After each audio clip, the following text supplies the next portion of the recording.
ये कहानी उस विश्वास की है जो एक वर्दी पर टिका होता है। ये कहानी उस साहस की है जो सत्ता के सामने सिर झुकाने से इनकार करता है। ये उस दिन की कहानी है जब कानून और घमंड आमने सामने आए। मिलिए एसएसपी आर्या शर्मा से, युवा, निडर और कानून की एक ऐसी प्रहरी जिसके लिए वर्दी सिर्फ एक नौकरी नहीं बल्कि न्याय की शपथ है। भाग 1, तनाव का उदय। सड़क पर सच्चाई की तलाश। एसएसपी आर्या शर्मा अपनी टीम के साथ औचक निरीक्षण के लिए सादी जीप से आती हैं। उनके साथ इंस्पेक्टर विकास है। आर्या: विकास, ऑफिस की एसी हवा में बैठकर शहर की सच्चाई नहीं दिखती। यहाँ सड़क पर चलो, जनता के बीच क्या चल रहा है वो देखो। विकास: मैडम, आप हर दिन खुद क्यों आती हैं? ये काम तो सब इंस्पेक्टर का है। जब अफसर सड़क पर उतरता है तो नीचे का हर सिपाही ईमानदारी से काम करता है। याद रखना विकास, न्याय की शुरुआत जनता की छोटी छोटी परेशानियों को दूर करने से होती है। Voice over. आर्या जानती थीं कि शहर में वीआईपी कल्चर और रसूखदारों का रौब बढ़ रहा है। वो इस जड़ को काटना चाहती थीं। रामलाल की दुनिया और सपने। पास की एक रेहड़ी पर 60 वर्षीय रामलाल मुस्कुराते हुए फल बेच रहा है।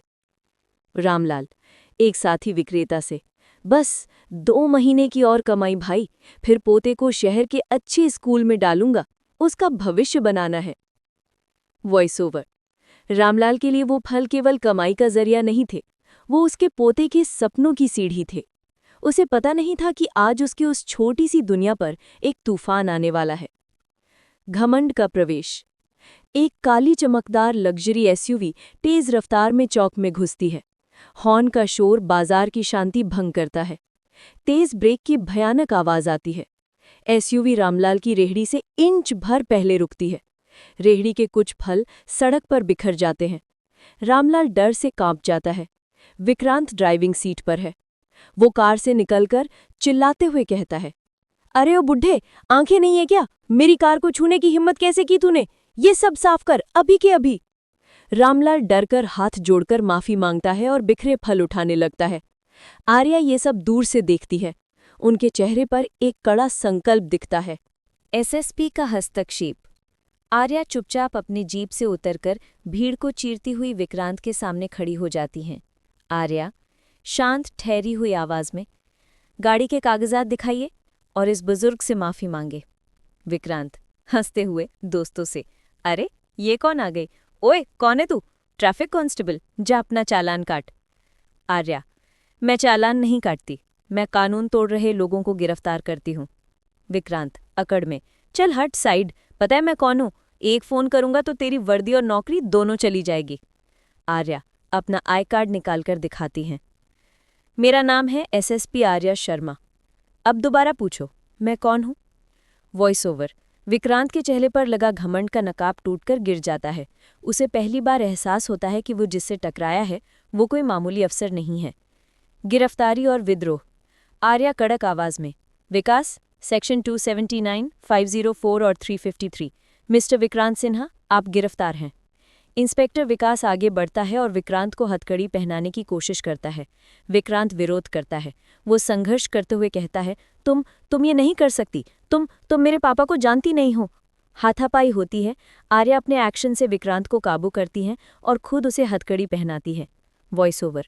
आर्या जानती थी कि ये सिर्फ एक गिरफ्तारी नहीं बल्कि एक जंग थी, उनके करियर और उनके आदर्शों के बीच की जंग।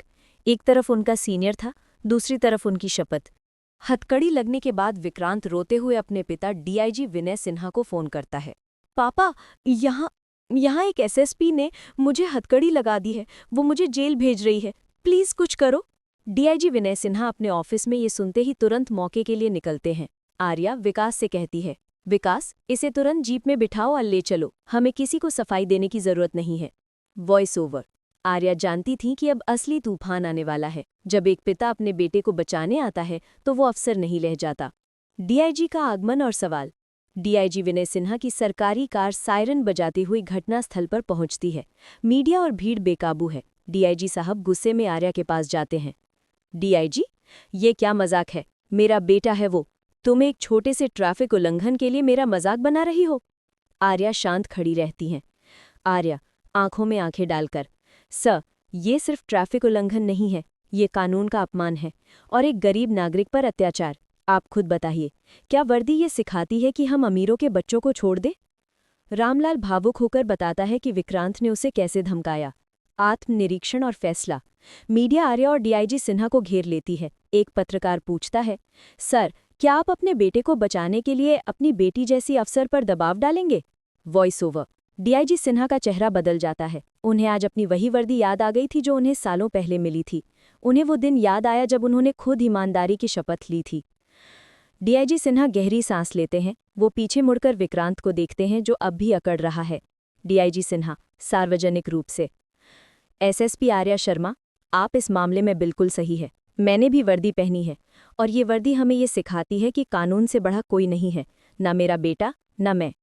वो आर्या की तरफ मुड़ते हैं और पहली बार सबके सामने उन्हें सल्यूट करते हैं।